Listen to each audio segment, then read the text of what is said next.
অপর প্রতিনিধি বাঁকুড়া থেকে রয়েছেন প্রতিনিধি স্বরূপ গাঙ্গুলি। আমি স্বরূপের কাছে চলে যাব। স্বরূপ, বাঁকুড়াতেও কিন্তু আমরা জানি যে বিভিন্ন পর্যটন কেন্দ্র রয়েছে, তুমি কোথায় রয়েছো, সেখানকার কি চিত্র বড়দিন উপলক্ষে? একেবারে দেখো, আমি রয়েছি বাঁকুড়ার জয়পুরের জঙ্গলের এবং বড়দিনের যে আমেজ, বড়দিনের যে উৎসবের আনন্দে মেতে উঠেছে সেই ছবিটা আমি দেখাবো। জয়পুরের জঙ্গলে একদম পিকনিকের আমেজে মেতে উঠেছে। দেখতে পাচ্ছ যে 8 থেকে 80 যারা প্রত্যেকে কিন্তু এই মুহূর্তে যে কতটা আনন্দে তারা মেতে উঠেছেন এখানে, সেই ছবিটাই আমি কলকাতা টিভি দর্শকদের দেখাবো যে কিরকম আনন্দে মেতে উঠেছেন তারা। দেখতেই পাচ্ছ এখানে সেই ছবি।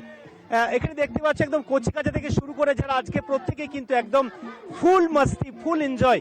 বড়দিনের সকাল থেকে একদিকে শীত, অন্যদিকে শীতের আনন্দে উপভোগ করছে বাচ্চারা, তাদের অভিভাবকরা। সেই ছবিটা দেখতে পাচ্ছ, প্রত্যেকে কিন্তু একদম আনন্দ চেটে ফুটে নিচ্ছেন।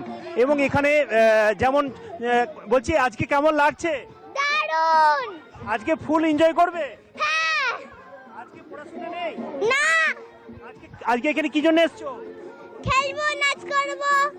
একদম দেখতে পাচ্ছ ফুল মস্তিতে আছে এখানে। একদম যারা আজকে কচিকাচারা, যারা আজকের দিনটা অন্তত দিনভর এইভাবে এনজয় করতে চাইছে, এইভাবে আনন্দ উৎসবে মেতে উঠতে চাইছে।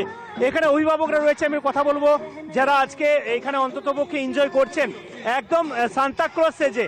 বলছে আজকে ফুল মস্তি, আজকে ফুল মস্তি। একদম একদম হ্যাপি ক্রিসমাস। আর খাওয়া দাওয়া? খাওয়া দাওয়া আছে, সকালে চা বিস্কুট শুরু হয়েছে, মুড়ি আছে, তার সাথে ঘুগনি, শসা, পেঁয়াজ, শাকালু, জিলিপি।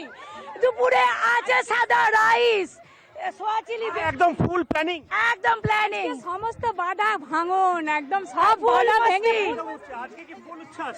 একদম বিরাট উচ্ছ্বাস আজকে। মানে এই দিনটার জন্য অপেক্ষায় থাকেন? হ্যাঁ, খুবই অপেক্ষায় থাকি, সবাই মিলে আনন্দ হয় এটা। একদম দেখতে পাচ্ছ সেই ছবি, একদম ফুল মস্তি, ফুল এনজয়। একদিকে দেখতে পাচ্ছ সেরকম ভাবে এখানে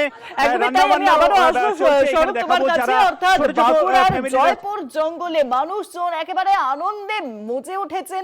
কচি কাচাদের একটাই দাবি, বড়দিন পড়াশোনা করতে হবে না।